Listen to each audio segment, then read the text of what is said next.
I spent my whole life desperate to win my mother's approval. Unfortunately, the woman I had been trying to please was my adoptive mother. Whenever she scolded me, I would say, "You're right." Whenever she hit me, I would still ask, "Did that hurt your hand?" But after 15 years of sucking up to her, the affection score above her head was still. Then I was brought back to the ducal estate, where I learned that I was their true-born heiress. The moment I stepped through the gates, all 8 of my brothers were standing behind the girl who took my place, looking at me as though I were an unwelcome stranger who came to demand what was hers. The fake heiress' eyes reddened as she said, "Melody, I took your place for 15 years. If you hate me for it, I'm willing to leave." My eldest brother, Patrick Shaw, immediately frowned. "Ivy is in poor health. You're already trying to force her out the moment you arrive?" My second brother, Linus Shaw, shielded Ivy behind him. "Our family has raised Ivy for 15 years. She is our sister." I looked at the affection scores above their heads. 4-3. Then floating comments appeared before my eyes. Oh no, the real heiress got the worst possible start.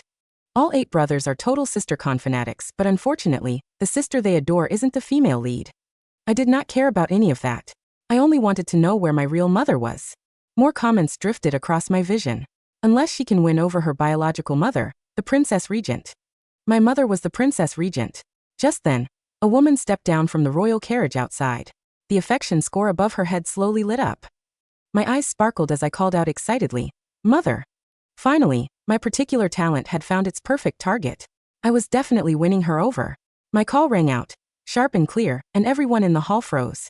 The 8 brothers looked at me with even greater disdain. Patrick Shaw frowned. "Melody, where are your manners? Mother is of such noble status. How dare you offend her like this?" Linus Shaw sneered. "A country girl will always be a country girl. The moment she steps through the door, she latches onto mother, terrified someone might not realize she is after wealth and status." Ivy Shaw stood sheltered behind them, her face pale as she gently tugged at Patrick's sleeve. She said nothing, only looked at me with reddened eyes. Comments flashed across my vision. "Here they come, the 8 brothers' sister protection squad has arrived. Female lead, don't confront them head-on. The princess regent hates people with no manners. She's done for. She already stepped on a landmine the moment they met." I ignored them. The only person I could see was the woman standing at the entrance. The princess regent, Priscilla King. She wore a deep navy court gown, her features cool and composed, a black rosary bracelet looped 3 times around her wrist. Without saying a word, she commanded silence throughout the hall. The gleaming golden words above her head were still there. Favorability, 60. I spent 15 years trying to please my adoptive mother. Yet her favorability had not budged an inch, as if I owed her a small fortune. But my real mother's favorability was already 60 the instant she saw me. What was this? This was where a mother's favorite reigned supreme. My eyes reddened at once. I rushed forward in 3 quick steps, then stopped precisely 3 feet away from her amid everyone's sharp intakes of breath and knelt properly. "Mother, I pay my respects." As I dropped into a deep curtsy before mother, my voice trembled just enough. I never knew I had a mother of my own. To finally meet you fills me with such joy. If my excitement has made me forget myself, you may reprimand me as you see fit. Priscilla merely looked down at me for a moment before I straightened. Patrick's frown deepened. "Mother, she is skilled at pretending to be pitiful." The moment she entered, she pressured Ivy. "Enough." Priscilla only said that one word, and the hall fell completely silent. Patrick's face turned pale, and he immediately lowered his head. "Yes, mother." I let out a silent wow. Was this what having a real mother felt like? Was this what it felt like to have a mother who ruled over everyone else? I loved it. Priscilla stepped toward me and made a small gesture, acknowledging my greeting. I did not move closer or presume upon her kindness. Instead, I simply stepped back half a pace and lowered my gaze. Rule 1 in becoming mother's favorite. She could indulge you, but you could never become a burden to her. She did not need a daughter who threw herself at her, crying and making a fuss. She needed a daughter who knew her place, understood her needs, and looked at her as though she were the whole world. I looked up at her, tears brimming but not falling. "Mother, you have only just arrived. Are you cold? Your fingertips look pale. Has the cold been troubling you again?" My third brother, George Shaw, said coldly. "What nonsense are you talking about? Mother has always been in excellent health." But Priscilla looked at me. The favorability above her head gave a small flicker. 61. My eyes brightened even more. Just as I thought. 15 years at my adoptive mother's side had taught me to read a person's face, notice the slightest change in their temperature, and recognize pain before it was spoken of. It had become second nature to me.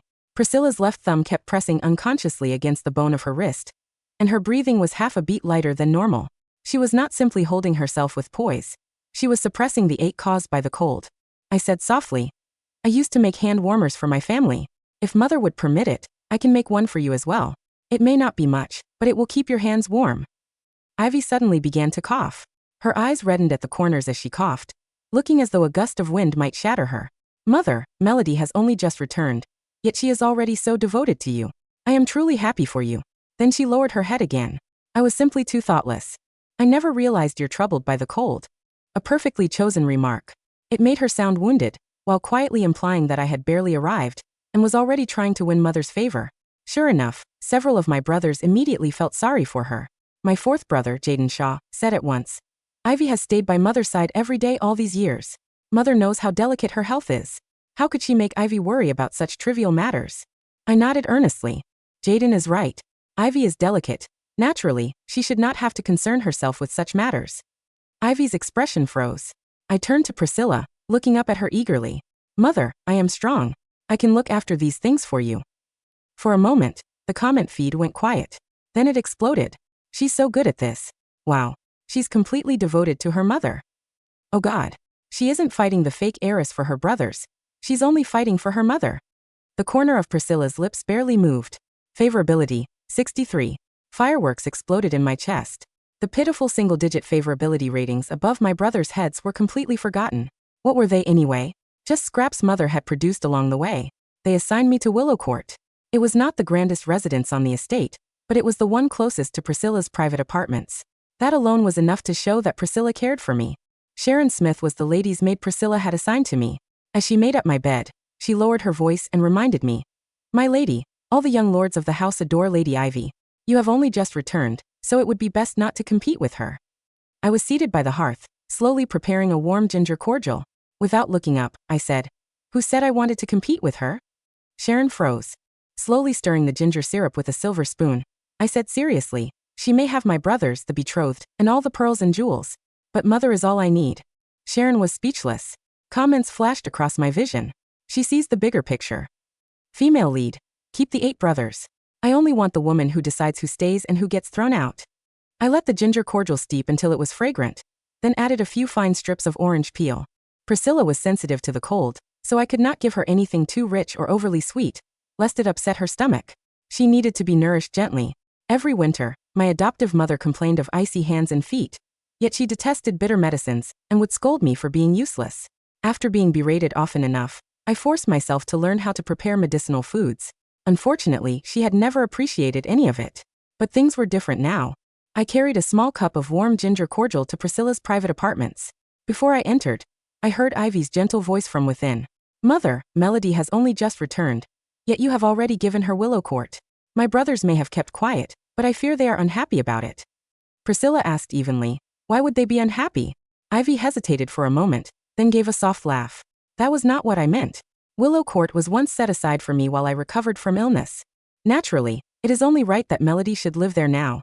I stood outside the door and did not rush in. When opponents crossed swords, one first watched the other make her move. Patrick was there as well, his voice displeased. Mother, Melody has only just returned and is already making cutting remarks at Ivy, yet you have given her the residence closest to yours. Is that not rather unfair? Priscilla said nothing. I immediately carried the cup of warm ginger cordial inside. Mother. Everyone in the room turned to look at me. The moment Patrick saw the small cup in my hand, his expression darkened further. What are you trying to do now? I ignored him and set the cup beside Priscilla, my eyes shining. I prepared a warm ginger cordial. If mother finds it too sweet, I will use less sugar next time. And if the ginger feels too strong, I will strain it more carefully. Patrick sneered. What has mother not tasted before? Do you really think these provincial concoctions are fit to be presented to her? I blinked at him, then looked sincerely at the number 4 above his head. Patrick is right. Mother is of the highest rank. Of course she has tasted every delicacy imaginable.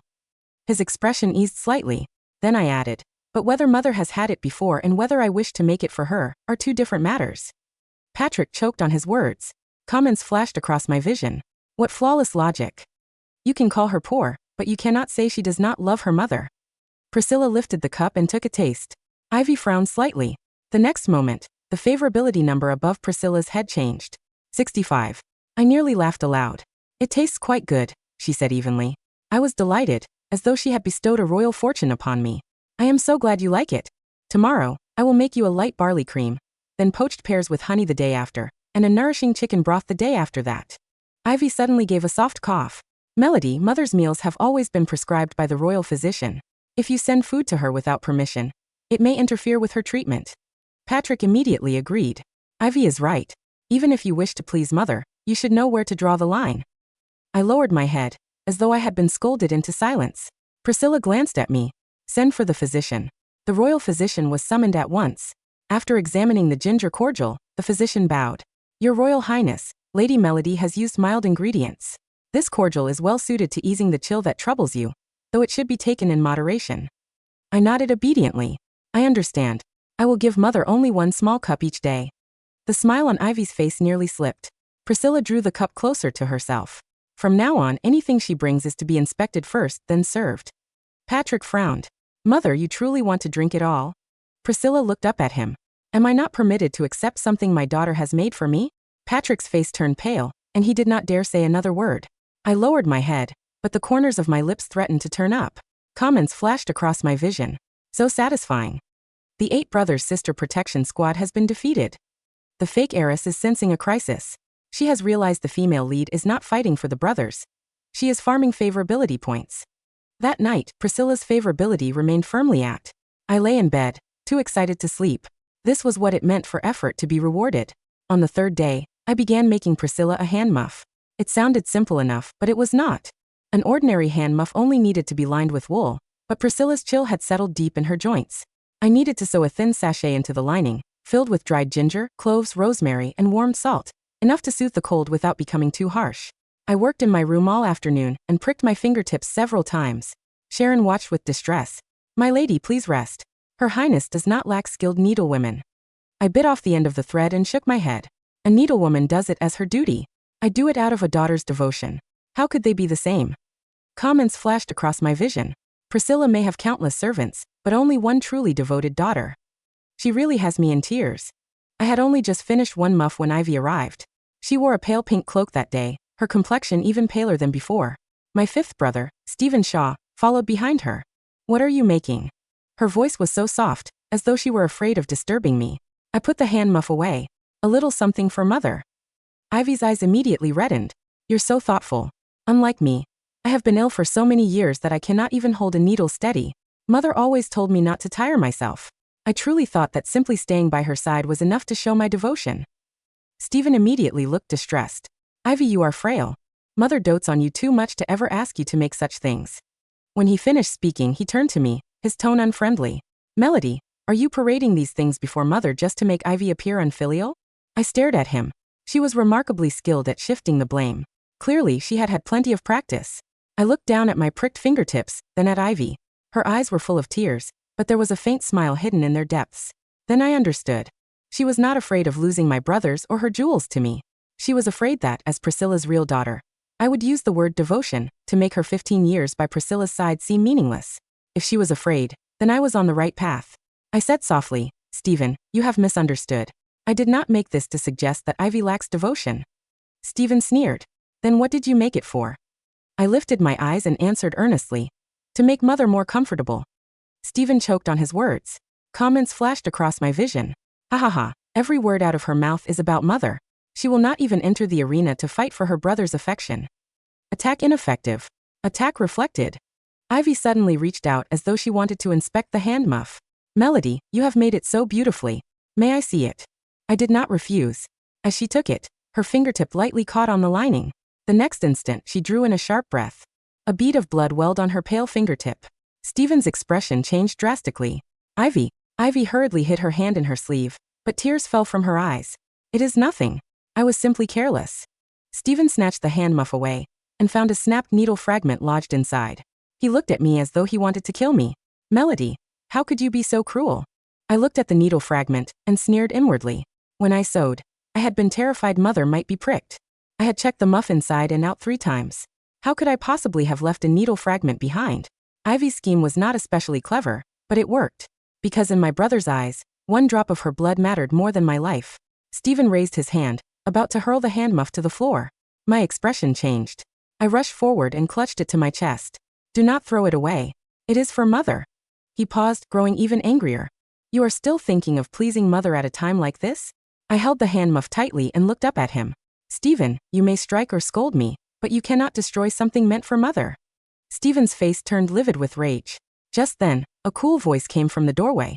Who intends to throw away something made for me? Priscilla had arrived. Stephen froze at once. Ivy's tears fell even faster. Mother, it was all my fault. Melody made the hand muff for you. I should not have touched it carelessly. Priscilla walked over to me. Her gaze fell first upon the hand muff clutched in my arms, then on the countless needle pricks across my fingertips. The favorability above her head changed. 69. I immediately swallowed my grievance and only asked softly, Mother, would you like to try it? My stitching may be clumsy, but it will keep your hands warm. Priscilla took the hand muff. She did not look at Ivy's injury. Instead, she examined the lining first. The broken needle was in an odd place, nowhere near a seam. Priscilla's eyes turned faintly cold. Stephen still tried to explain. Mother, Ivy's hand. Are there no physicians in this estate? Stephen fell silent. Priscilla handed the hand muff to a senior maid at her side. Take this and investigate. Ivy's face paled slightly. I lowered my head and deliberately did not look at her. Rule 2 in becoming mother's favorite. Do not be too quick to complain. Letting Priscilla discover the truth herself was far more effective than weeping 100 accusations. That night, the maid investigating the snapped needle fragment reported that it had not come from Willow Court. It instead resembled the fine sewing needles commonly used in Ivy's rooms. Priscilla did not confront Ivy directly. She merely punished one of Ivy's maids. But the favorability above her head rose too, and the way Ivy looked at me finally turned completely cold. I knew Ivy would not let the matter rest. She had always relied on frailty and tears to get whatever she wanted in the ducal estate. Now that she had encountered someone like me, someone who only sought Priscilla's affection and refused to play along with her, she had to be feeling unsettled. Still, I had not expected her to be so ruthless. That was the day of the month when Priscilla's chill was at its worst. I had discreetly asked the royal physician when Priscilla's condition was most likely to worsen, then spent 3 days preparing heated herbal sachets and a silk-lined warming wrap for her. As Sharon helped me warm the sachets by the hearth, she asked softly, My lady, are you truly making this for Her Highness yourself? Could you not have the needlewomen prepare it? I shook my head. No. The needlewomen would not know where mother felt the chill most severely, nor how warm the herbal sachets needed to be. Besides, this was my best chance to raise her favorability. Comments flashed across my vision. Here it comes, the ultimate move in becoming mother's favorite, a silk-lined warming wrap. Other women fight their household battles with poison. She fights them with heat therapy. I cannot stop laughing, but the Princess Regent really does fall for it. When I finished the warming wrap, the heat from the herb-filled sachets had left a red patch across the back of my hand. But I was happy. If mother found it comfortable, her favorability might even rise to 80. I carried the warming wrap to Priscilla's chambers. Before I could enter, I heard porcelain shatter inside. Then a maid cried out in alarm, Your Highness! My heart lurched, and I rushed in at once. Priscilla was gripping the table, her face frighteningly pale and her brow drenched in cold sweat. Ivy knelt at her feet, sobbing so hard that her whole body shook. Mother, please do not scare me like this. It is all my fault. I should not have brought Melody's warming wrap for you to try first. I stopped short. A warming wrap, cut open, lay on the table. Among the herb-filled sachets was a small wax effigy shaped like a woman, its chest pierced with a black pin. Priscilla's name had been carved into its back. Beside it lay a small vial of graveyard soil. My blood ran cold. Patrick was the first to rush forward. He seized me by the collar. Melody, you actually dared to use witchcraft against mother. Lina's face was livid. I told you she was not right in the head. The moment she returned, she pretended to be devoted to mother. So this was what she had been waiting for. George had already drawn his sword, its tip pressed against my shoulder. If anything happens to mother, you will pay with your life. I looked at the favorability ratings above their heads as they abruptly turned red. -20, -18, -15. The comment feed went wild. This is bad. She has been completely set up. Witchcraft and graveyard soil. Both are exactly what the Princess Regent's condition cannot bear. The female lead was clearly making a warming wrap. How did it become an attempt on Priscilla's life? Ivy crawled forward through her tears and clutched at Patrick's coat. Patrick, do not hurt Melody. Perhaps she simply did not know that a curse like this could harm mother. I looked at her. Behind the tears in her eyes, satisfaction was carefully hidden. This time, she did not merely want me to lose Priscilla's affection. She wanted me dead. Priscilla was in too much pain to speak. The maids were busy supporting her, and the royal physician had not yet arrived. When Patrick saw that I remained silent, his fury only deepened. He raised his hand and struck me hard across the face. My head snapped to the side, and I tasted blood. The real warm herbal pack in my arms nearly fell to the floor. I immediately held onto it tightly. Do not touch that. Patrick sneered. What is it this time? Another thing meant to hurt Mother?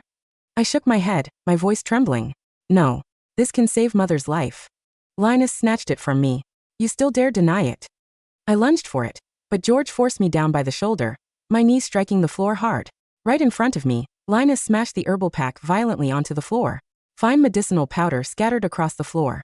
A small black restorative pill, wrapped in waxed paper, rolled out from within. The royal physician rushed in at that very moment. The instant he saw it, his expression changed dramatically. I raised my head, tears striking the floor. That was the life-saving medicine I spent 3 days preparing for Mother. Patrick's expression froze. With trembling hands, the physician picked up the pill and cried out. This is the long-lost king's restorative. The silence in the princess regent's inner chamber curdled like sour milk.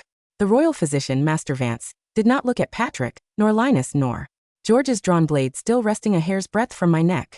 He dropped to his knees on the cold marble, heedless of his aged joints, and cupped the small, black pill in trembling palms.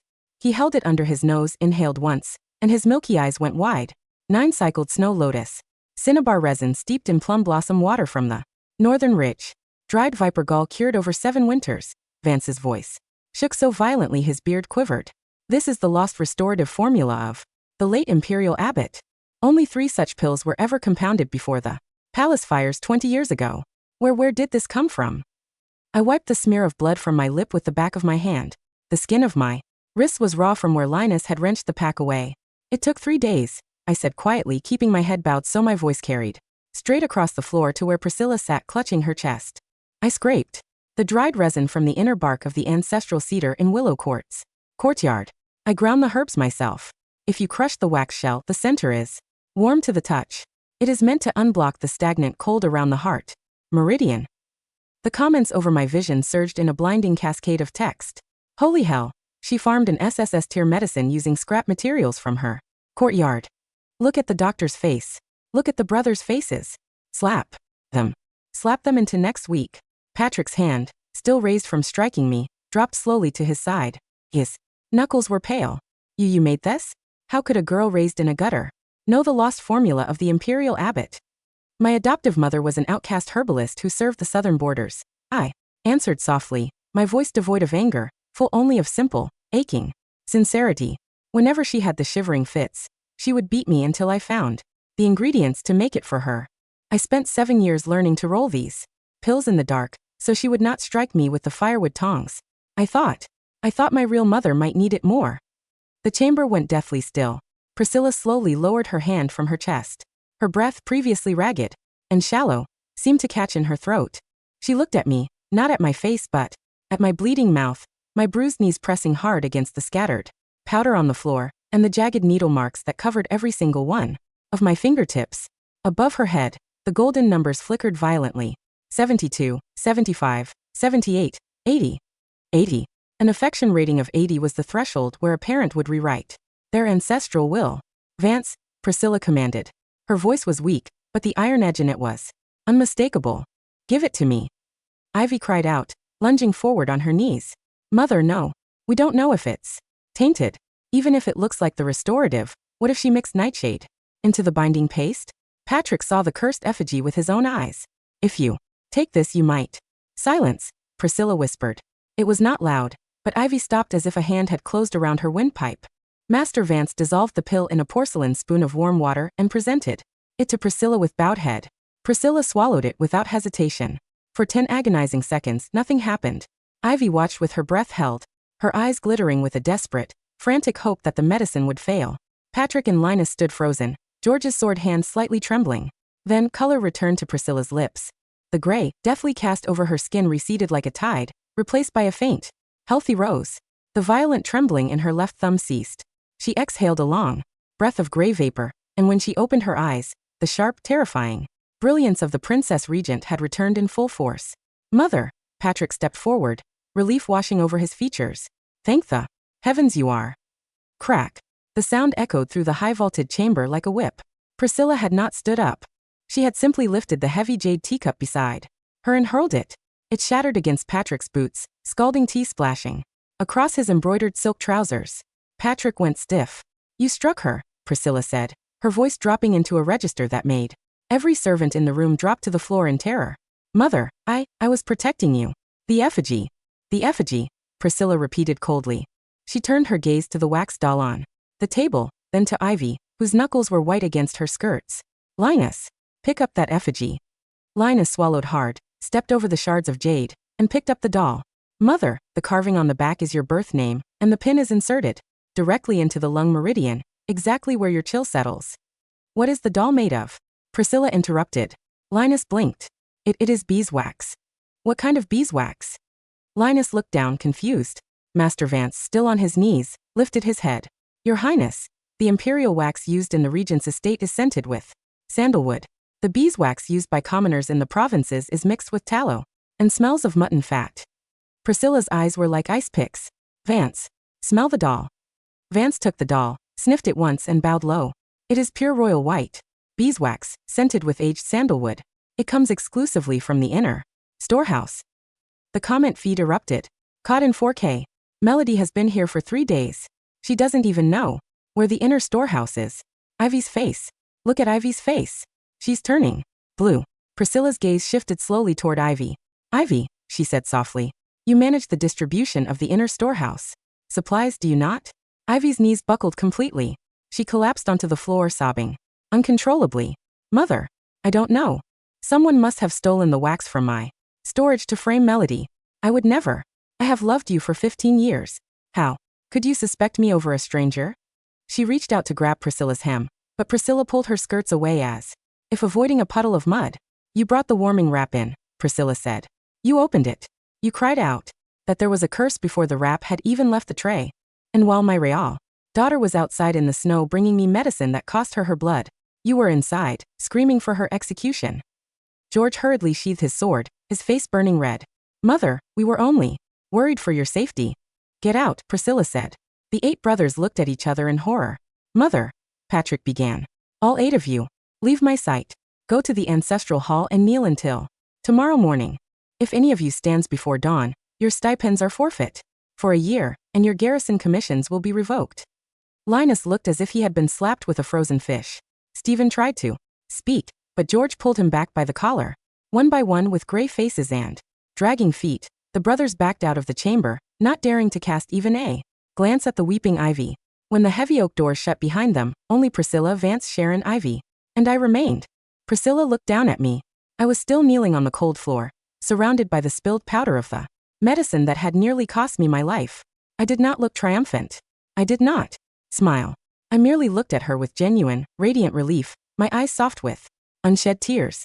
Mother, I whispered. Are your hands warm now? The golden numbers above her head shifted again. Favorability, 85. Priscilla stood up from her chair, walked over to where I knelt, and extended her hand, not for me to kiss, but to pull me gently to my feet. They are warm, Priscilla said, her voice softening into something almost human. Come here, child. Let me see your hands. Rule 3 in becoming mother's favorite. Never complain about the people she hasn't finished discarding yet. While Priscilla's personal maid applied cooling jade ointment to my bruised cheek, Ivy remained kneeling in the corner, her face buried in a damp handkerchief, emitting small, pathetic hiccups. Mother, I said softly, allowing Sharon to wrap my needle-pricked fingers in soft silk bandages. Please don't be too hard on Patrick and the others. They have lived with Ivy for 15 years. It is only natural that their hearts would lean toward the sister they grew up with. If someone suddenly came between my adoptive mother and me, I would have defended her the same way. Priscilla's hand, which had been resting on the arm of her sandalwood chair, paused. She looked at me with an unreadable expression. You still speak for them after Patrick struck you. Patrick is your eldest son, I said with complete sincerity, looking straight into her cool, dark eyes. If he is punished too severely, outsiders will say that the Princess Regent's household is divided. Your reputation in the imperial court is more important than a small bruise on my face. The comments went wild. My God, the emotional intelligence on this girl. She isn't just playing the game, she's rewriting the rulebook. Look at Priscilla's eyes, she's completely smitten. Priscilla did not say a word, but she raised her hand and lightly touched the corner of my swollen lip. Her thumb was warm. The chill that usually haunted her touch was gone, banished by the restorative pill. Ivy, Priscilla said without turning her head. Ivy flinched. Why, yes, mother. Hand over the keys to the inner storehouse to Sharon. Ivy gasped, her head jerking up. Mother, those keys were given to me by grandmother before she passed. I have managed the household ledgers for 3 years. And in those 3 years, royal sandalwood beeswax found its way into a witchcraft plot inside my private chambers, Priscilla said coldly. You are delicate. You cough at every draft. Managing the ledgers is too heavy a burden for a girl of your frail constitution. From today onward, you will stay in your courtyard, copy the classic of filial piety 100 times, and reflect on your conduct. Mother. Ivy broke down, crawling toward the chair. You are stripping my authority for an outsider? I am your daughter. Melody is my blood, Priscilla said, her voice dropping into an arctic frost that brooked no argument. You are an honored guest whom the ducal estate chose not to cast into the streets out of charity. Do not mistake my mercy for blindness. Ivy looked as though she had been struck by lightning. The pity, the frailty, the practiced innocence, all of it peeled away for a split second, revealing the sheer naked malice beneath. She stared at me, her eyes bloodshot before lowering her head and choking out, Yes, mother. Ivy obeys. When Ivy was escorted out by 2 senior matrons, the room finally felt clean. Priscilla turned back to me. You know how to read ledgers? I shook my head truthfully. My adoptive mother only taught me how to identify herbs, calculate grain prices at the market, and cook broths that soothe joint pain. But if mother wishes me to learn, I will study every night until I can balance every coin in the estate. Priscilla let out a short, rare breath that sounded almost like a laugh. You will not balance coins, Priscilla said, taking a heavy golden seal from her sleeve and placing it directly into my bandaged palm. You will hold the regent's personal seal. Tomorrow is the winter solstice banquet at the Imperial Palace. All 8 of your useless brothers will be present. You will sit beside me at the head table. My heart hammered against my ribs. Sitting beside the princess regent at an imperial banquet was a privilege, reserved only for the heir to the ducal title. Above Priscilla's head, the number held firm. That evening, a heavy blizzard descended upon the capital. The ancestral hall of the Shah estate was located in the northernmost corner of the grounds. It had no hearth, only stone floors, 300 ancestral tablets, and the biting wind whistling through the lattice windows. Patrick, Linus, George, and the other 5 brothers knelt in 2 neat rows, their knees numb from hours on the frozen stone. This is ridiculous, Stephen hissed through chattering teeth, rubbing his frozen arms. Ivy is sick in bed with a fever, crying her eyes out because mother took her keys, and we are freezing to death here for a country bumpkin. Shut up, Stephen, George muttered, though his own jaw was clenched tight against the cold. His sword lay beside him on the floor. He kept staring at his right palm, the palm that had held the blade against Melody's neck. He couldn't get the image out of his head, the girl's small, torn hands, clutching that herbal pack as if it were the only treasure in the world, screaming not for her life, but that the medicine for their mother would be ruined. Patrick, Linus said, his voice laced with bitter resentment. Are we really going to let that girl turn mother against us? She's been here less than a week. Did you see the look in her eyes today? She didn't even look at us. Not once. Patrick remained silent. His cheek twitched where the phantom sting of shame lingered. He was the eldest son, the future duke. He had prided himself on being a pillar of righteousness. But today, he had struck his biological sister, a girl half his weight, only to find out she had brought the one thing that saved their mother's life. Just then, the heavy wooden doors of the ancestral hall creaked open. A gust of snow blew in, followed by the soft rustle of fur-lined skirts. Stephen looked up, his eyes brightening. Ivy? Did Ivy send someone with blankets? It was not Ivy. It was me. I wore a simple white wool cloak trimmed with gray fox fur. In my hands I carried a large wooden tear basket. Behind me, Sharon carried a brazier filled with glowing smokeless silver charcoal. The 8 brothers stared at me as if a ghost had walked in. Above their heads, the numbers were a chaotic mess of red and gray. Patrick. -10 Linus. -5 George. 2 Stephen. -15 the others hovered between 0 and negative numbers. I didn't care about their numbers. To me, they were merely background noise, decorative furniture in mother's grand house. But rule 4 of becoming mother's favorite. Maintain the moral high ground so thoroughly that your enemies look like rabid dogs if they bark at you. What are you doing here? Patrick asked, his voice rough and defensive. Cool me. To gloat. I didn't answer him. I set the heavy basket down on the stone floor, opened the lid, and took out 8 bowls of piping hot mutton broth infused with angelica root and ginger. Mother ordered you to kneel until dawn, I said evenly, setting a bowl before each of them. She did not order you to freeze your kneecaps off. If you cripple yourselves, mother will have to spend royal treasury funds on your medical treatments which will cause her unnecessary stress. The comments scrolled in amusement. Aha. I'm not saving you because I care. I'm saving you so you don't waste mother's money. The ultimate filial daughter logic strikes again. Look at George's favorability, it's moving. Sure enough, the number above George's head flickered. 2 dash. George stared at the steaming bowl before him. The rich, savory aroma of roasted bones and medicinal herbs hit his frozen nostrils. You made this for us? No, I said bluntly. I made it for the kitchen staff, and there was leftover broth. I brought it here because Sharon said you were making too much noise. Shivering. Linus scowled, slapping the bowl away. The hot soup splashed across the stone. Don't pretend to be kind. You took Ivy's keys. You had mother banish her to her courtyard, and now you come here playing the benevolent sister? We will never accept you. Ivy is our only sister. I looked down at the spilled broth, then looked Linus dead in the eye. My gaze was completely flat. No tears. No hurt. No yearning for his brotherly affection. Just a cold, clinical indifference that seemed to startle him more than a scream would have. Linus, I said quietly, you seem to be under a profound delusion. Linus froze. What? I leaned down slightly, my voice low enough that only the front row could hear. I don't need you to accept me. I don't care if you call Ivy your sister, your saint, or your empress. You could drop dead in the snow tonight, and my only concern would be making sure the funeral costs don't give mother a headache. Patrick's breath hitched. Melody. I straightened my cloak and turned toward the door. Drink the soup or don't. Freeze or stay warm. But if any of you disturbs mother's rest tonight with your whining, I will have the guards lock these doors from the outside. As I stepped out into the blizzard, the comment feed flashed a series of rapid notifications. George Shaw favorability, 25.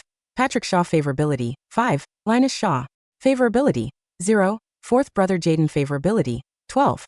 I smiled into the cold night air. Scraps. Utter scraps. They thought their affection was gold, but in my eyes it wasn't worth the ceramic bowl Linus had just broken. The imperial palace on the night of the winter solstice was a sea of crimson lanterns, gold leaf, and shimmering brocade. Hundreds of high-ranking nobles, ministers, and foreign envoys filled the hall of supreme harmony. The air was thick with the scent of roasted meats, aged wine, and burning dragon saliva incense. At the center of the hall, raised 3 steps above the rest of the court, sat the imperial thrones. And sitting directly to the right of the young emperor was Priscilla King, the princess regent. She wore a magnificent black court robe embroidered with 9 golden pheasants, her dark hair crowned with a towering headdress of pearls and rubies. Beside her, sitting in the seat traditionally reserved for the eldest ducal heir, was me. I wore a matching gown of moonlight silver silk, understated yet impossibly luxurious, its collar lined with white ermine. The regent's golden seal hung openly from my sash. Below the dais, the 8 Shaw brothers sat at the primary ducal table, looking stiff and miserable in their formal armor and court robes. Ivy sat beside them, having used her delicate health to gain special permission from Patrick to attend. She wore a pale blue dress that made her look like a bruised lily, clutching a silk handkerchief and casting tragic, longing glances toward the dais every 3 seconds. The floating comments were having a field day. Look at the seating chart. Melody is basically sitting on the secondary throne. Ivy looks like she's about to faint from jealousy. Warning. Red flag. Incoming. The Crown Prince's faction is about to make a move. Sure enough, before the second round of wine was served, a man in a deep purple dragon robe stood up from the left side of the hall. It was Crown Prince Julian. Julian was 22, handsome, sharp-featured, and the secret backer of Ivy's family line. For years he had tried to undermine Priscilla's regency, and Ivy had been his primary informant within the ducal estate. Julian raised his golden goblet toward Priscilla. Aunt Regent, Julian said with a smooth, oily smile. I hear that. Congratulations are in order. The true heiress of the Shaw estate has finally returned from the provinces. Truly, the heavens have blessed our empire with such a reunion. Priscilla did not raise her cup. She merely looked down at him with hooded eyes. The Crown Prince is well informed. Julian turned his gaze toward me, his smile sharpening into a dagger. However, I also hear that Lady Melody grew up in the rugged wilderness of the south, far from the grace of the capital's tutors. Tonight, the envoys of the northern plains are present to present their tribute horses. It is our imperial tradition for the daughters of the regent's house to perform the rite of the winter zither, to bless the court. He paused, his eyes gleaming with malicious amusement. Surely, the regent's true daughter would not embarrass the court by failing to play the ancestral music of our dynasty. A collective murmur rippled through the grand hall. The 8 brothers stiffened at their table. Linus whispered to Patrick, the Right of the winter zither is the most complex score in the empire. Melody can barely read ledgers. How could she possibly know the imperial scale? Mother will be humiliated in front of the entire court. Ivy lowered her head, hiding the vicious, triumphant smirk behind her sleeve. She had practiced that very piece for 7 years under the finest masters in the capital. Ivy stood up, swaying slightly as if leaning on air. Your Highness, Melody has only just returned. She has never held an instrument. If the court requires the blessing, Ivy is willing to endure her illness and perform on my sister's behalf. Patrick immediately looked touched. Ivy, your health. Look at her. Julian chuckled loudly. Lady Ivy is truly virtuous. But is it not a shame that the real bloodline of the Princess Regent cannot even pluck a single string? Perhaps the rumors are true. Blood cannot make up for 15 years of living among swine. The hall went dead silent. Several ministers looked down at their cups, not daring to breathe. Priscilla's eyes went completely black. Her hand moved toward the hilt of the ceremonial dagger at her waist. Before she could speak, I reached out and gently laid my bandaged hand over hers. Priscilla paused, looking at me. I offered her a bright, sweet, completely untroubled smile. Mother, the crown prince is right. Since it is a blessing for the court, how could we trouble a sick guest to do the work of a daughter? I stood up, smoothed down my silver skirts, and descended the dais steps with effortless grace. Comments exploded. She's going in. Wait, does the female lead actually know how to play the zither? Bro, she spent 15 years trying to please an insane adoptive mother. What doesn't she know? A magnificent 7-string black lacquer zither was brought forward and placed in the center of the hall. Ivy watched with barely concealed anticipation, her fingers digging into her palms. She knew how unforgiving the imperial zither was. If a player missed a single harmonic, the heavy silk strings would snap, lacerating the player's fingers in front of the emperor. I sat down behind the instrument. I did not check my posture, nor did I adjust my sleeves like the delicate maidens of the capital. I simply rested my bandaged fingers upon the strings. My adoptive mother had not been just an herbalist. Before she was exiled, she had been the chief musician of the disgraced imperial opera. Whenever she drank, she would strike my back with a bamboo rod if my tempo deviated by a fraction of a heartbeat. I had played until my fingernails cracked and bled against the cedar wood, all for a single word of praise that never came. I closed my eyes. Twang. The first note did not sound like water, nor did it sound like courtly flowers. It sounded like the drawing of a 5-foot broadsword. A sharp, ringing vibration ripped through the hall, cutting through the heavy murmurs like a scythe. Several old generals sitting near the front straightened, instantly their eyes widening. Then my fingers moved. I did not play the soft, languid court version of the winter zither. I played the ancient, original battle movement, the song composed by the founding emperor. As he marched across 3,000 miles of frozen tundra, the notes fell like hail, sharp, furious, grand. The sound of iron horses clashing against shields, the howling of the northern blizzard, the roar of soldiers dying for their land. Every strike of my fingers was precise, violent, and utterly breathtaking. The bandages on my fingertips slowly turned pink as the stitches strained, but my rhythm did not waver by a single beat. In the vast hall of 500 nobles, no one spoke. No one drank. Even Crown Prince Julian's golden goblet remained frozen halfway to his mouth. On the dais, Priscilla leaned forward, her dark eyes reflecting the flickering candlelight. Above her head, the favorability counter spun. 85-88-90. 90. With a final, thunderous sweep across all 7 strings, the music culminated in a sound like a shattering mountain of ice. And then absolute, ringing silence. I lifted my hands from the strings, stood up, and curtsied deeply toward the dais. May the great Liang dynasty stand eternal, I said clearly, my voice carrying to every corner of the frozen hall. And may my mother's reign protect our borders forever. For 3 long seconds, there was not a single sound. Then the young emperor himself stood up and began to clap. The entire hall erupted into thunderous, deafening applause. Old generals cheered, slamming their fists onto the tables. Ministers bowed their heads in reverence. Julian's face had turned the color of dried pig liver. Ivy sank back into her chair, her face as white as a burial shroud, her body shaking so violently that her tea spilled all over her lap. Patrick, Linus, and George sat frozen, their mouths slightly open. Linus looked at his hands, then at me, murmuring in a daze, living among swine. She plays better than the Grand Master of the Imperial Academy. Patrick's favorability flickered. 5 dash. George's favorability. 25 dash. Stephen's favorability. -15 dash. I didn't spare them a single glance.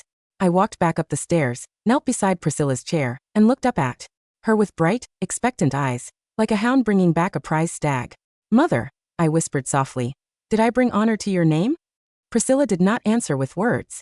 She reached down, took her own wine cup, and poured a measure of sweet plum wine for me with her own hands. You did not bring honor to my name, Priscilla said, her voice loud enough for the entire imperial court to hear. You showed them who truly rules this house. She turned her gaze down toward Julian. Crown Prince Julian, Priscilla said icily. Since my daughter has performed the blessing, where is the Northern Plains tribute horse you promised for her reward? Julian's jaw tightened. Aunt Regent, that black stallion is a wild beast from the steppes. It has not been tamed. A young lady could not possibly. Bring it to Willow Court tomorrow morning, Priscilla commanded, cutting him off without mercy. If a hair on that horse is missing, I will deduct the cost from the Eastern Palace's seasonal allowance. Julian choked on his fury, bowed stiffly and sat down. The comment feed went wild. Queen behavior. Priscilla literally robbed the crown prince in front of the emperor for her daughter. Favorability 90 is terrifying. Melody basically has a cheat code for the entire empire. The banquet ended near midnight, but the storm inside the Shaw estate was only just beginning. In the private carriage ride home, the 8 brothers sat in heavy silence. Ivy was curled in the corner, sobbing softly into her hands, hoping Patrick would comfort her as he always did. Patrick, Ivy whispered, her voice trembling. My chest hurt so much. I think the cold air at the palace aggravated my lung condition. Usually, at the first sound of Ivy's cough, at least 4 brothers would jump to wrap her in cloaks, offer warming teas, and curse whoever had caused her distress. Tonight, Patrick didn't move. He sat staring at his boots, his mind replaying the sight of Melody sitting at the right hand of the regent, playing a war song that made the imperial generals weep, while the blood from her bandaged fingers soaked the zither strings. I spent 7 years learning to roll these pills in the dark, so she would not strike me with the firewood tongs. Patrick remembered the sound of his own hand striking Melody's face the day before. A wave of nausea and disgust, directed entirely at himself, rose in his throat. Patrick. Ivy reached out, trying to tug his sleeve. Patrick pulled his arm away. It wasn't a violent gesture, but it was cold. Distinctly, unmistakably cold. If you are ill, Patrick said, his voice flat, rest in your courtyard when we return. Do not wander out again. Ivy froze, her tears drying instantly on her cheeks. Patrick, are you blaming me? I didn't know the crown prince would target Melody. I was only trying to help. Did you know she could play like that? George suddenly asked from the darkness of the carriage. Ivy blinked. George looked at her, his eyes sharp and grim. You lived in the capital for 15 years with the best tutors. You told us Melody was an uneducated country girl who couldn't even hold a brush. You offered to play in her place to save her. But if she hadn't stepped up, the court would have believed our sister was an incompetent fool. I didn't know. Ivy cried, panic creeping into her voice. How could I have known she learned the zither in the south? You didn't know, Linus muttered, staring out the frosted window. You don't know where the sandalwood beeswax came from. You don't know why the crown prince targeted her. You never know anything, Ivy, but somehow Melody always ends up with a blade at her throat. The carriage fell into a suffocating quiet. Ivy shrank back into the cushions, her fingernails digging so deeply into her palms that they drew blood. For 15 years, those 8 idiots had been her loyal hounds. They had barked at her command and bitten anyone she pointed at. But now, in less than a week, that country wretch had shattered their loyalty without even trying to win them over. No, Ivy thought, her eyes glittering with venom in the shadows. If I lose the Shaw family, Julian will discard me. I have to strike first. I have to destroy them both. The next morning, the black stallion from the northern plains was delivered to the courtyard of Willow Court. It was a magnificent, terrifying monster of a horse, coal-black, standing over 16 hands high, with wild, bloodshot eyes and muscles like coiled steel. 4 royal grooms were barely holding it back with heavy iron chains. My lady, be careful, Sharon cried, hiding behind the veranda pillar. That beast killed 2 trainers on the way from the border. I stood on the stone steps, wearing a simple riding tunic, holding a basket of dried sugar-cured apples. Comments flickered across my vision. Is she going to use horse-whispering skills now? Adoptive mother backstory. Incoming. Did her crazy foster mom make her tame wild boars too? I walked down the steps calmly. Patrick, George, and Linus arrived at the courtyard gate just in time to see me approach the raging stallion. Melody, stop! Patrick shouted, his face turning pale. He instinctively reached for his sword, rushing forward. Get back! That horse will crush your skull. I didn't turn around. Stay where you are. You're making him nervous. The stallion reared, letting out an ear-splitting neigh, its iron-shod hooves slamming into the cobblestones inches from my feet. I didn't flinch. I didn't blink. I reached into the basket, pulled out a slice of dried apple, and shoved it directly against the horse's soft upper lip. The stallion went stiff. The scent of dried sweet fruit hit its nostrils. It stopped thrashing, its nostrils flaring, and cautiously nibbled the apple from my bare palm. I reached up with my other hand, grabbed the beast by the base of its left ear, a pressure point known to horse herders on the southern steppes, and pressed down with precise, unyielding force. The wild stallion let out a low huff, lowered its massive head, and gently nuzzled my shoulder. Patrick stopped dead in his tracks 5 paces away. He stared at me, his chest heaving, his sword half drawn. How did you do that? I wiped the horse slobber from my sleeve with a clean cloth. My adoptive mother traded with northern horse thieves when she needed medicinal musk. When the horses went wild from the mountain cold, I was the one who had to feed them. If I got kicked, I didn't get dinner. Every word was like a hammer striking Patrick's conscience. George looked down at his own boots, his fists clenched tight. Melody about yesterday and the day before. I turned around and looked at the 3 of them.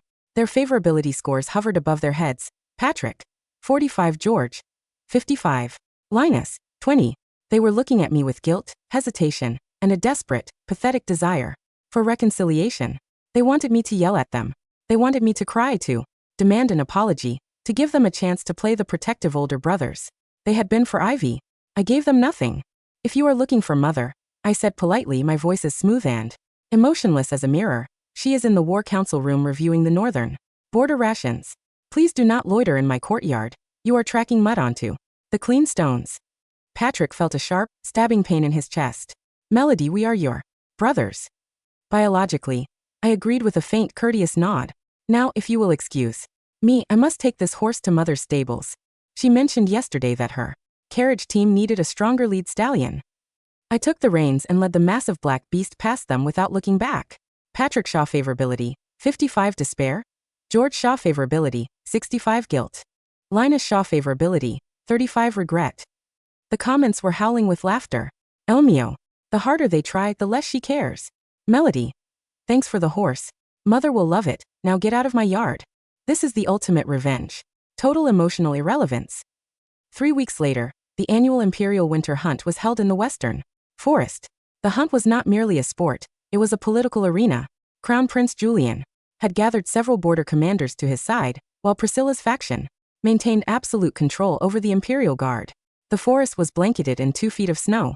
The towering pine trees hung heavy with frost, and the breath of the hunting hounds rose in thick white clouds.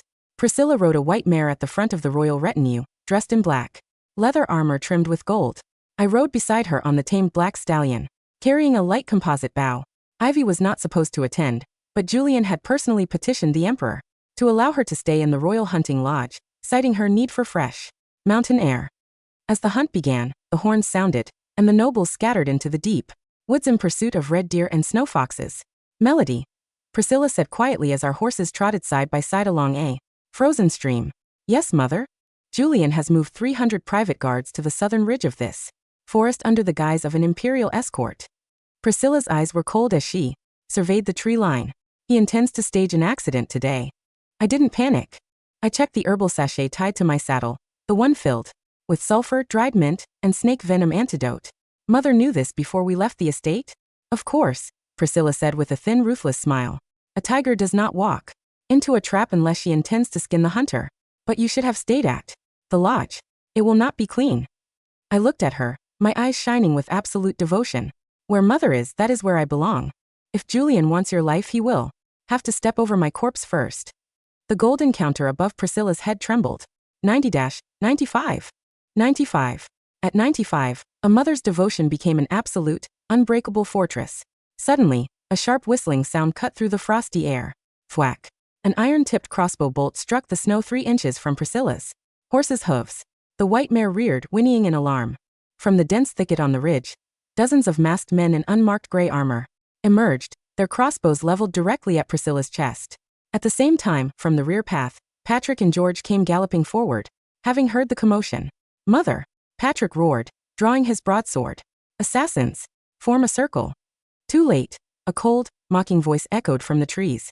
Crown Prince Julian rode out on a chestnut charger, flanked by 60 heavily armed personal guards. Beside him, mounted on a small palfrey, was Ivy. Ivy was no longer crying. She wore a dark riding cloak, her face set in a cold, triumphant sneer. Patrick stopped his horse, staring at Ivy in utter disbelief. Ivy, what are you doing with the Crown Prince's guards? Get behind us. Shut up, Patrick, Ivy snapped, her voice devoid of any sweetness. You useless fool. For 15 years I had to flatter you and your brainless brothers just to get a share of the estate's wealth. Did you really think I cared about your pathetic brotherhood? Linus and George rode up behind Patrick, freezing as they heard her words. Linus looked as if his entire world had collapsed. Ivy, what did you say? I said you are all idiots, Ivy sneered, turning her gaze toward Priscilla and me. Julian has already sealed the valley. The Emperor has suddenly fallen gravely ill at the hunting lodge after drinking the tea I prepared for him. When the regent dies here by rogue bandits, Julian will take the throne, and I will be his empress. Julian laughed, raising his hand. Aunt Regent, your 8 sons are scattered across the forest. You have only 3 guards, 2 useless sons, and a country girl. Surrender your seal, and I may grant you a swift death. Patrick's hands shook with rage and humiliation. He raised his blade toward Julian. You traitorous dog. I will kill you. Shoot them, Julian ordered coldly. Crossbow strings twanged in unison. A rain of black bolts descended upon Priscilla. Mother, George screamed, lunging forward, but he was too far away. I didn't scream. I didn't hesitate for a microsecond. I spurred the black stallion forward, threw myself off the saddle, and wrapped my entire body around Priscilla, using my back and my heavy fur cloak as a human shield. Thud, thud. 2 crossbow bolts tore through the thick ermine of my cloak, one grazing my left shoulder, the other embedding itself deep into the meat of my upper arm. Hot blood gushed out, soaking through the silver silk and staining Priscilla's black armor crimson. I grunted in pain, but my arms remained locked around Priscilla's neck, shielding her throat and chest from any further fire. Melody, Patrick screamed, a sound of sheer, unadulterated agony tearing from his throat. Priscilla caught me in her arms. She looked down at the blood pouring from my shoulder, at my pale face, and at my eyes, which were still looking at her, checking if she had been touched by a single arrow. Mother, I gasped, blood bubbling at the corner of my mouth. Are you hurt? Above Priscilla's head, the golden numbers shattered the ceiling of the system. Interface. Favorability, 100, absolute/soulbound. The text above her head turned from gold to a blinding, incandescent crimson. Priscilla did not weep. She did not scream. The air around her seemed to drop 30 degrees. A terrifying, demonic aura of pure, unbridled murderous intent erupted from the Princess Regent, so suffocating that even the assassins on the ridge took an involuntary step back. Julian, Priscilla whispered, her voice carrying the weight of a collapsing mountain. You should have killed me. She reached into her armor, pulled out a small silver tube, and twisted the base. Boom. A blinding red flare shot into the gray sky, exploding into the shape of a golden phoenix over the canopy of the forest. The next second, the earth began to shake. From the southern ridge, the northern ridge, and the frozen riverbed, the sound of 5,000 armored cavalry hooves thundered through the valley. The Imperial Shadow Guard, the true elite force of the Empire, which Priscilla had positioned weeks in advance, poured through the trees like an unstoppable black tide. Julian's face turned gray. What? The Shadow Guard was supposed to be at the northern border. Did you really think, Priscilla said, laying me gently against the saddle of the black horse, that a mongrel like you could outplay me? She drew her ceremonial sword, a blade forged from meteorite steel that had tasted the blood of 3 rebel kings. Kill them all, Priscilla commanded. Leave the girl alive. I will skin her myself. The massacre in the western forest lasted less than 15 minutes. Julian's private guards were cut down like wheat before a scythe. Julian himself was dragged from his horse by the Shadow Guard commanders, his royal robes torn to shreds, his arms dislocated and pinned behind his back. Ivy tried to flee into the frozen river marsh, but George rode her down. He didn't draw his sword to protect her this time. He leaped from his horse, grabbed her by the hair, and hurled her violently into the snow at Priscilla's feet. Mother. George knelt on both knees, tears streaming down his battle-hardened face, his forehead striking the frozen earth until it bled. I was blind. I was a fool. Please, let the physician save Melody. Take my life, take my blood, just save my sister. Patrick and Linus were on their knees beside him, weeping openly like broken children. Patrick was pressing his hands against my bleeding shoulder, his whole body trembling violently. Melody, Melody, look at me. Don't close your eyes. Eldest. Brother is here. Please, please don't die. The favorability scores above their heads were blindingly high now. Patrick. 100 desperate regret. George. 100 shattered devotion. Linus. 95. Self-hatred. I lay in the snow, Master Vance already pressing medicinal pads against my wound. I looked at Patrick's tear-stained face, then at George, then at Linus. My lips parted slightly. Patrick leaned in, his eyes full of desperate hope. What is it, Melody? What do you need? Tell brother. I looked right through him, straight to the woman standing with a blood-dripping sword in her hand. Mother. I whispered weakly. The snow is cold. Don't let your boots get wet. Patrick's breath stopped. His head fell forward, his tears splashing onto the bloodstained snow. She didn't care about their apologies. She didn't care about their remorse. Even with a bolt through her shoulder, with her life hanging by a thread, her universe began and ended with Priscilla King. Priscilla sheathed her sword with a sharp clack. She walked over, pushed Patrick aside with one hand as if he were an inanimate post, and lifted me into her own arms. Vance, Priscilla ordered. Bring the royal carriage. If my daughter loses a drop more blood, your entire medical bureau will be buried with Julian. Yes, your royal highness. Priscilla carried me toward the carriage. As she passed Ivy, who was shivering and sobbing in the snow, Priscilla didn't even look down. Strip her of the Shaw name, Priscilla said coldly to the Shadow Guard captain. Pull out her tongue so she can never tell another lie. Cast her into the lowest dungeon of the Ministry of Justice. Let her live until she sees Julian beheaded, then feed her to the hunting hounds. Ivy let out a muffled, choked shriek of pure horror as the ironclad guards dragged her away across the crimson snow. 3 months later, spring had returned to the capital.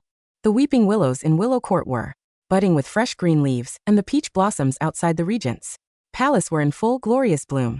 Crown Prince Julian's faction had been completely eradicated from the imperial court.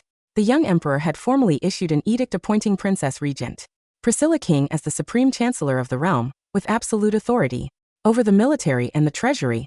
And on this day, the grandest ceremony in 30 years was taking place in the ancestral temple of the Shah estate. I stood before the 300 ancestral tablets, dressed in the dark crimson robes of the crown princess heiress, a jade crown resting upon my hair. Priscilla personally dipped a golden brush into cinnabar ink and inscribed my name onto the first page of the ancestral lineage book. Melody Shah, sole heir to the ducal throne and regent's successor. Below the dais, the 8 Shaw brothers knelt in a neat, silent row. They wore plain, unadorned robes, having been stripped of their grand titles and relegated to junior commanders under my direct authority. None of them complained. None of them dared to speak out of turn. Whenever I walked past them, Patrick would lower his head to the floor in absolute reverence. George would instantly step to the side, his hand resting on his sword hilt, ready to cut down anyone who looked at me with disrespect. Linus personally inspected every grain of rice and every cup of tea that entered Willow Court, terrified that a single speck of dust might harm me. They were desperate to be my brothers. They were desperate for a single smile, a single nod, a single scolding word that showed I acknowledged their existence. I gave them nothing more than the courteous nod one gives to a competent household guard. Because Rule 5 in becoming mother's favorite: once you have won the empress, you do not waste time managing the foot soldiers. The ceremony ended, and the courtiers dispersed with deep bows. Priscilla sat on the high seat of the pavilion, sipping a cup of fresh jasmine tea that I had brewed with morning dew. The favorability score above her head was a permanent, glowing 100. The comment feed drifted lazily across my vision, filled with cheerful messages. Maxed out stats. The brothers are basically her personal attack dogs now, and she doesn't even have to feed them treats. Ivy's gone, Julian's gone, Melody is the undisputed ruler of the next generation. Best ending ever. I sat down on the low stool beside Priscilla's chair, picked up a small silk fan and gently fanned the warm breeze toward her, keeping the stray blossoms from falling into her tea. Mother, I asked with a bright, sweet smile, how does the jasmine tea taste? I picked the blossoms at dawn. Priscilla looked down at me, the corners of her cool, regal lips curving into a genuine, beautiful smile. She reached out and gently smoothed a stray lock of hair behind my ear. It tastes sweet, Priscilla said softly. The sweetest tea I have ever had. I leaned my head against her knee, watching the peach petals drift across the sunny courtyard, completely and utterly content. 15 years of pleasing the wrong person had been a nightmare. But here, by my real mother's side, every single drop of devotion was paid back in pure, unyielding gold.